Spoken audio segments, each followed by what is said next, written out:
پیامدهای آبخیزی مدهش بعد کنده شدن سربند نووا کاخوفکا امروز هم مشکلات نو ایجاد میکند.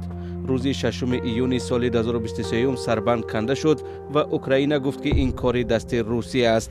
ارتش روسیه آن زمان در اطراف سربند مستقر شده بود، ولی مسکو گفت که کیف در این کار گناهکار است. من از تیرزه بالا برآمده یک باره به داخل قایق پریدم. آب خیلی زیاد بود. تصور میکنید یک باره به داخل قایق پریدم. آنها از دستم گرفته بودند. یلنا تا حال به خانه‌اش برگشتن نمیتواند.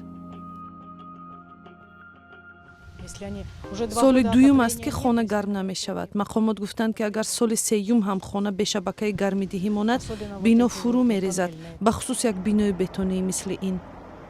سازمان ملل گفت که در پی کنده شدن سربند 37,000 خانه تخریب شد و 1 میلیون نفر به آب آشامیدنی ماند. ده ها و یا شاید هزارها نفر جان داد.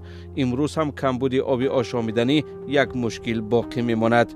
سازمان ملل متحد میگوید که زیان فاجعه 14 میلیارد دلار حساب شده است. ما ماهیگیر بودیم، ماهی می داشتیم. توری ما آنجا نزد پلیکلینیکای پیشتره بود. حالا چیزی نمانده است. در خانه شیشته فقط غوسه می خوریم که پیش چی خیلی خوب بود. Найяскравіше, це те, що могли діти десь відпочивати. بچه‌های ما برای بازی جا داشتند. کلانسولان شام برای سیر و گشت و استراحت شنیدن صدای آب می‌برآمدند.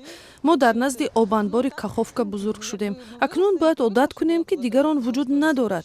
تابستان‌ها کنار ساحل بود، ولی حالا هیچ ساحلی نمانده است. Літо, пляж, зараз нема пляжу. بر زمین جنگ ادامه‌دار برای اوکراین این یک ضربه سنگین دیگر شد.